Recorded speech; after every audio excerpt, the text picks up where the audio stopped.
श्री शिवाय नमस्तुभ्यम। जय श्री कृष्ण। दोस्तों, आप सभी का दिन शुभ और मंगलमय हो।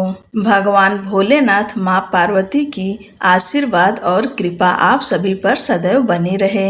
आज सावन महीने का 11वां दिन है। 11वें दिन आप सब सुनेंगे श्रावण माह महात्म्य का 11वां अध्याय। 11वें अध्याय में रोटक तथा उदुम्बर व्रत का वर्णन है। आप सभी भक्तों का आज की कथा में स्वागत है। भगवान भोलेनाथ का ध्यान करते हुए आप सब इस अध्याय को सुनिए। सनत कुमार बोले, हे देव, श्रावण मास के वारों के सभी व्रतों को मैंने आपसे सुना, किंतु आपके वचनामृत का पान करके मेरी तृप्ति नहीं हो रही है। हे प्रभु, श्रावण के समान अन्य कोई भी मास नहीं है, ऐसा मुझे प्रतीत होता है। अतः आप तिथियों का महात्म्य बताइए। ईश्वर बोले, हे सनत कुमार, मासों में कार्तिक मास श्रेष्ठ है, उससे भी श्रेष्ठ माघ कहा गया है। उस माघ से भी श्रेष्ठ वैशाख है और उससे भी श्रेष्ठ मार्गशीर्ष है, जो श्री हरि को अत्यंत प्रिय है। विश्वरूप भगवान से उत्पन्न होने से ये चारों मास मुझे प्रिय है, किंतु 12 मासों में श्रवण तो साक्षात शिव का रूप है। हे सनत कुमार, श्रावण मास में सभी तिथियां व्रत युक्त है, फिर भी मैं उनमें प्रधान रूप से कुछ उत्तम तिथियों को आपको बता रहा हूँ। सर्वप्रथम मैं तिथि तथा वार से मिश्रित व्रत आपको बताता हूँ। श्रावण मास में जब प्रतिपदा तिथि में सोमवार हो तो उस महीने में 5 सोमवार पड़ते हैं। उस श्रावण मास में मनुष्यों को रोटक नामक व्रत करना चाहिए।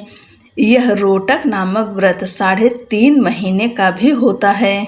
यह लक्ष्मी की वृद्धि करने वाला तथा सभी मनोरथों की सिद्धि करने वाला है। हे मुने, मैं उसका विधान बताऊंगा, आप सावधान होकर सुनिए। श्रावण मास के शुक्ल पक्ष में प्रतिपदा तिथि को जब सोमवार हो, तब विद्वान प्रातः काल यह संकल्प करे, मैं आज से आरंभ करके रोटक व्रत करूंगा। हे सूर्य श्रेष्ठ, हे जगत गुरु, मुझ पर कृपा कीजिए।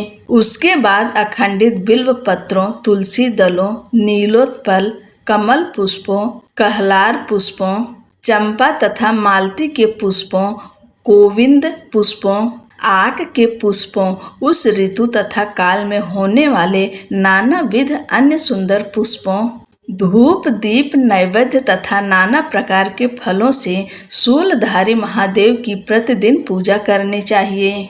पुरुष के आहार प्रमाण के समान 5 रोटक बनाने चाहिए।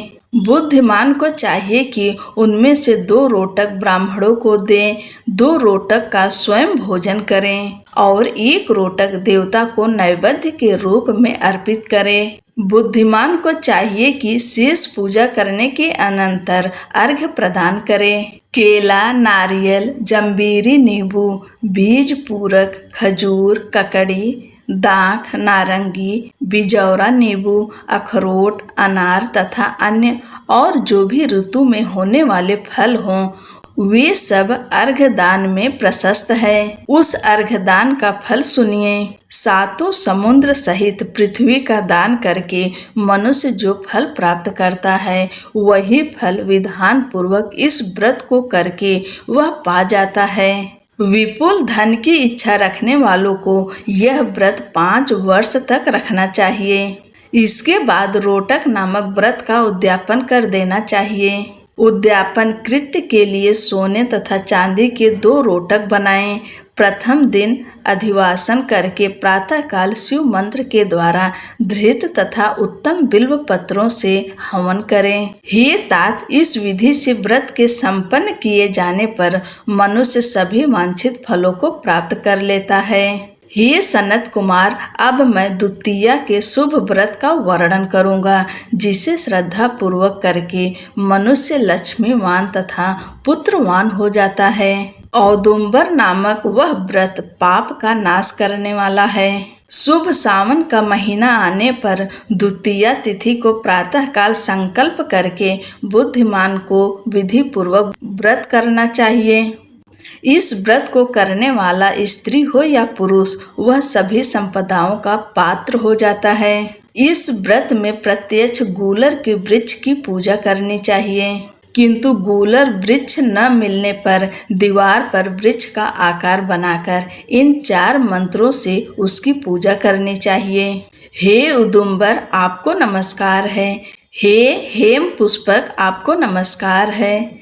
जंतु सहित फल से युक्त तथा रक्त अंडतुल्य फल वाले आपको नमस्कार है। इसके अधिदेवता शिव तथा शुक्र की भी पूजा गूलर के वृक्ष में करनी चाहिए। इसके 33 फल लेकर 3 बराबर भागों में बांट लेना चाहिए। इनमें से 11 फल ब्राह्मण को प्रदान करें, 11 फल देवता को अर्पण करें और 11 फलों का स्वयं भोजन करें। उस दिन अन्न का आहार नहीं करना चाहिए। शिव तथा शुक्र का विधिवत पूजन करके रात में जागरण करना चाहिए। हे तात, इस प्रकार 11 वर्ष तक व्रत का अनुष्ठान करने के बाद व्रत की संपूर्णता के लिए उद्यापन करना चाहिए। सुवर्णमय फल, पुष्प तथा पात्र सहित एक गूलर का वृक्ष बनाएं और उसमें शिव तथा शुक्र की प्रतिमा का पूजन करें। उसके बाद प्रातः काल होम करें। गूलर के शुभ, कोमल तथा छोटे छोटे 108 फलों से तथा गूलर की समिधाओं से तिल तथा धृत सहित होम करें। इस प्रकार होम कृत्य समाप्त करके आचार्य की पूजा करें। उसके बाद सामर्थ्य अनुसार 100 अन्यथा 10 ब्राह्मणों को ही भोजन कराएं। हे वत्स, इस प्रकार व्रत किए जाने पर जो फल प्राप्त होता है उसे सुनिए। जिस प्रकार यह गूलर का वृक्ष बहुत जंतु युक्त फलों वाला होता है, उसी प्रकार व्रत करता भी अनेक पुत्रों वाला होता है और उसके वंश की वृद्धि होती है। यह व्रत करने वाला सुवर्णमय पुष्पों से युक्त वृक्ष की भांति लक्ष्मीप्रद हो जाता है। हे सनत कुमार, आज तक मैंने किसी को भी यह व्रत नहीं बताया था। गोपनीय से गोपनीय इस व्रत को मैंने आपके समक्ष कहा। इसके विषय में संशय नहीं करना चाहिए और भक्ति पूर्वक इस व्रत का आचरण करना चाहिए। इस प्रकार श्री स्कंद पुराण के अंतर्गत ईश्वर सनत कुमार संवाद में श्रावण मास महात्म्य में प्रतिपद रोटक व्रत द्वितीयोदुम्बर व्रत कथन नामक 11वां अध्याय पूर्ण हुआ। बोलो भगवान शंकर की जय।